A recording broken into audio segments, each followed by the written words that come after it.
पकड़ा दिया है, तो मेरे शब्द अगर ऊपर नीचे हो जाए तो पहले ही माफी चाहती हूँ। मैं ज्यादा समय नहीं लूंगी। आदरणीय हमारे जो प्रत्याशी हैं महेंद्र सिंह रावत जी, उनके सभी सहयोगी, मैं नाम से अवगत नहीं हूँ तो कृपया मुझे माफ कीजिएगा।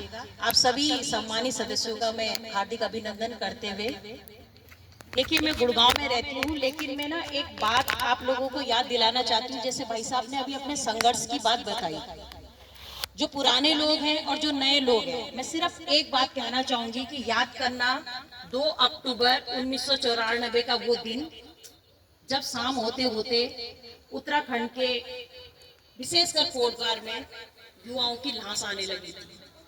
महिलाओं की अस्मिता को तार तार कर दिया था। वो मंजर, जो बच गए थे उनको जेल में डाल दिया गया, धमकियां दी गई।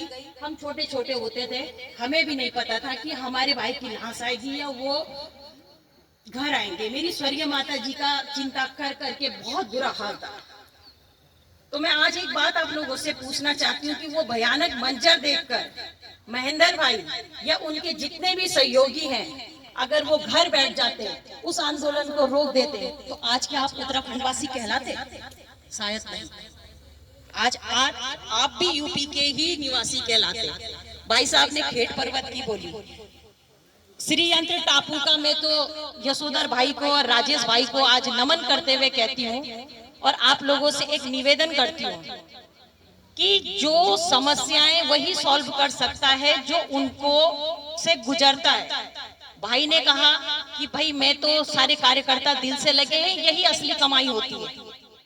अगर आप देखें, भाई उन्हीं समस्याओं के बीच में रहते हैं, उन्हीं से दिन भर वो जूझते हैं और उनके निराकरण की कोशिश करते हैं।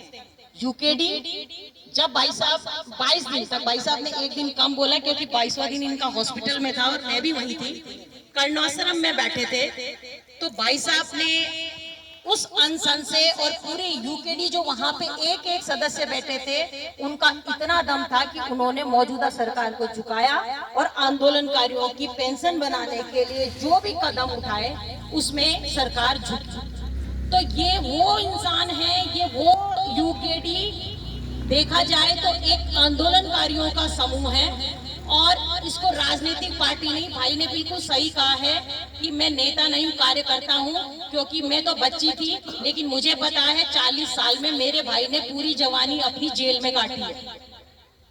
मैं तो धन्य करती हूँ उन माँ बाप को और उनकी धर्म पत्नी को, जिन्होंने हमेशा उनसे कंधे में कंधा मिला के उनका सहयोग दिया।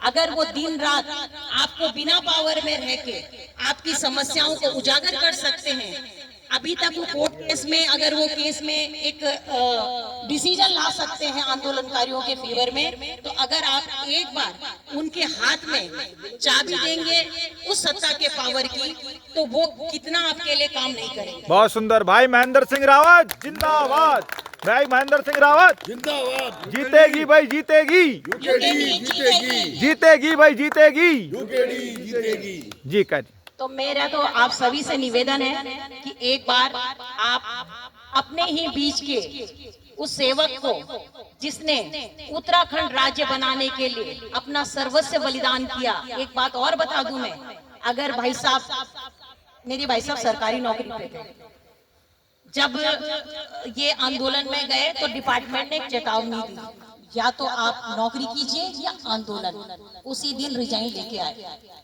मेरे फादर साहब बहुत गुस्सा हुए, अब होता है हमारा बच्चा अगर नौकरी, गुस्सा हुए, लेकिन उन्हें पता था कि मेरा बेटा सही रास्ते में चल रहा है, तो उन्होंने भी सहयोग दिया। अगर मेरे भाई साहब उस दिन उस नौकरी को छोड़ते तो शायद एक बहुत बड़े प्रशासनिक पद से रिटायर होते, करोड़ों का फंड उनके पास आता, और जो आज राष्ट्रीय दल खूब धन बल से, मैं देख रही हूँ चाहे गुड़गांव में हूँ, लेकिन एक एक गतिविधि पर जैसे भाई साहब ने आज मुझे फोन किया, उन्होंने मुझसे पूछा तो मैंने सारे प्रत्याशियों के नाम बता दिए कि कौन क्या कर रहे हैं और कैसे कर रहे हैं। तो शायद भाई साहब भी वही चल रहे होते, लेकिन मैं उस वक्त भाई साहब की वो सक्सेस नहीं मानती। सक्सेस है आप लोग। भाई साहब, हम तो भाई बहन हैं, आज आए गुड़गांव से, असली भाई बहन तो आप हैं, आप लोग हैं जो डे वन से दिन रात, जो महिला शक्ति कदम से कदम बढ़ाकर भाई साहब के साथ चल रही है और मनोबल वो कर रही है। तो हमारी परिवार की तरफ से आप सभी का हृदय तल से आभार। और मैं भाई साहब की छोटी बहन होने के नाते एक बार आपसे फिर विनती करूंगी कि 23 जनवरी को आने वाले चुनाव में कृपया महेंद्र भाई को एक बार जरूर मौका दें। आप कप प्लेट का निशान भाई साहब को है, आप सभी को पता है। और मुझे तो पूरा विश्वास है कि आप अगर अपना सहयोग आशीर्वाद देंगे तो महेंद्र भाई आपकी उम्मीद में पूरा खरा उतरने की कोशिश करेंगे। आपने मुझे सुना, आप सभी का बहुत बहुत धन्यवाद।